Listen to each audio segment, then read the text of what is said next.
When I first moved into Brookridge, I thought I'd finally found peace.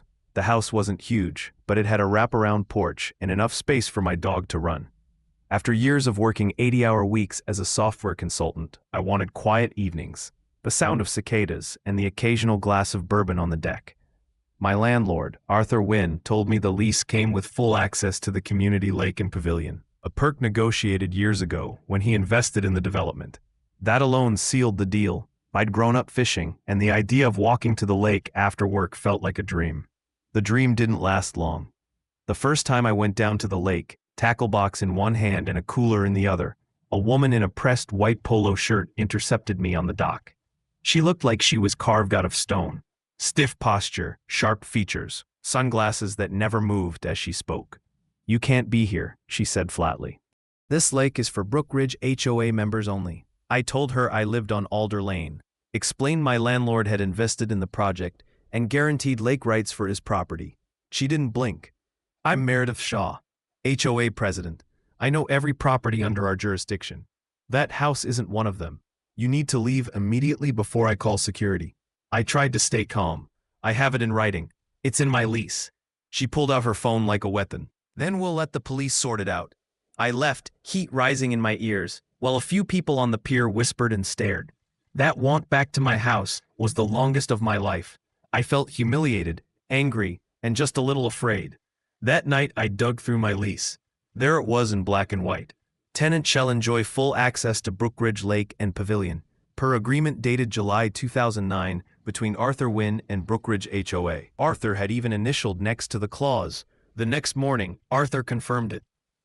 "She knows," he said over the phone, his voice tight. "Meredith signed one of the reaffirmations herself 3 years ago. She just doesn't want you there.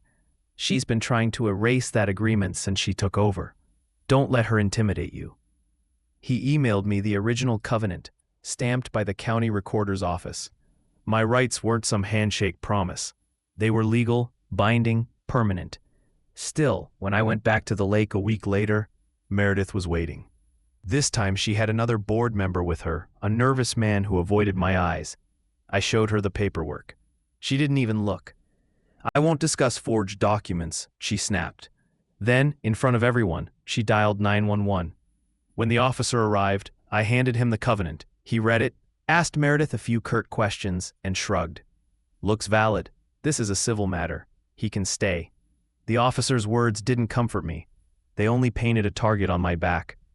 Meredith's face turned scarlet, and she hissed at me. "This isn't over." She was right. 2 days later, I received a certified letter from the HOA fining me $600 for unauthorized use of common facilities. My attorney friend, Danny, laughed when I showed her. "They can't fine you," she said. "You're not in their HOA. This is harassment. Keep every letter." Her advice lit a fuse in me. I wasn't just going to fight for my right to fish. I was going to find out why Meredith was so desperate to drive me away. I started digging. Through county records, I discovered subtle shifts in the HOA's boundary maps. Original plats from 2009 showed my landlord's property well outside their jurisdiction, but in later filings, the boundary crept closer, shaving lines off neighboring lots. In one version, part of Arthur's backyard had been absorbed into Brookridge's territory. It was small, but deliberate, enough to muddy property rights and give the HOA leverage. Neighbors whispered similar stories. A retired teacher said the HOA tried to ticket her for parking in her own driveway, claiming her house technically fell under Brookridge now. Another man said Meredith had threatened to tow his car when he refused to pay dues he didn't owe. The pattern was clear. Expand the map, inflate authority, control more homes. One evening, while checking my mail, I met Theo, a younger board member. He leaned in close, voice trembling. "Be careful. Meredith doesn't like being challenged. She's been pushing the board to redraw boundaries for years. It's not about rules, it's about money." That was the first crack in her armor. The second came through late-night research.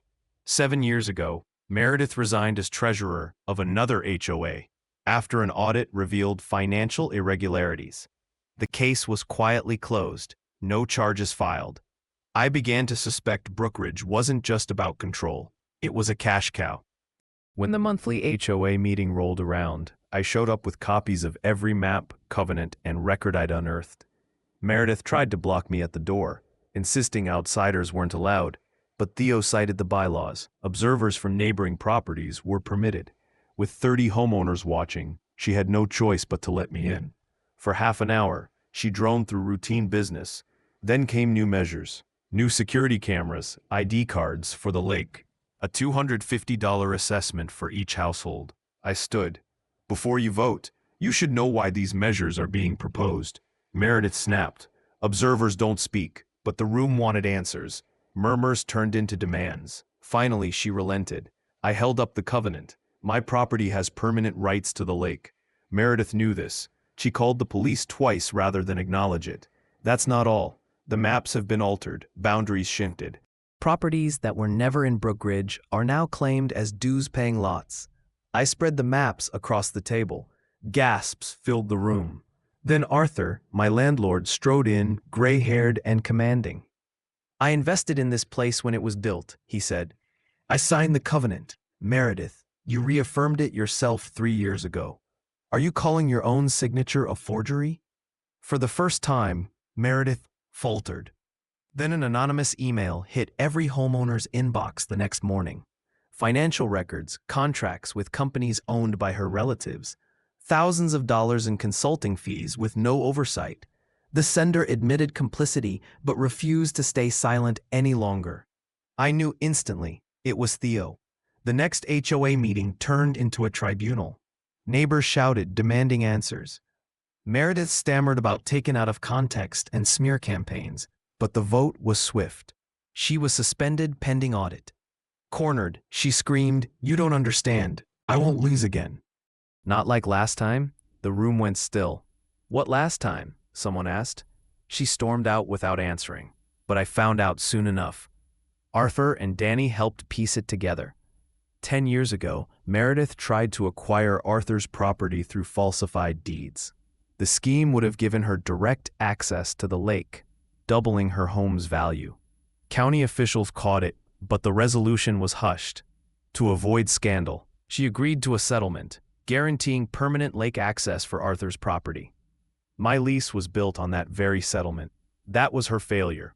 My mere presence threatened to unearth it. And when the HOA, still under her shaky influence, sued me for trespassing, she gave me the perfect battlefield. In court, Danny dismantled their claims. She showed the covenant, the maps, the police report, the testimonies from neighbors. Then she dropped the hammer. Evidence of Meredith's attempted property fraud a decade earlier. The judge leaned forward, eyes sharp. Ms. Shaw, did you attempt to file falsified property documents? Meredith tried to deflect, but the judge cut her off. Answer the question. Her silence was all the answer anyone needed. The case was dismissed. The HOA was ordered to pay my legal fees. More importantly, the judge referred the fraud attempt and her years of cover-ups to the district attorney. Meredith's empire collapsed overnight. She sold her house within weeks, disappearing without a goodbye.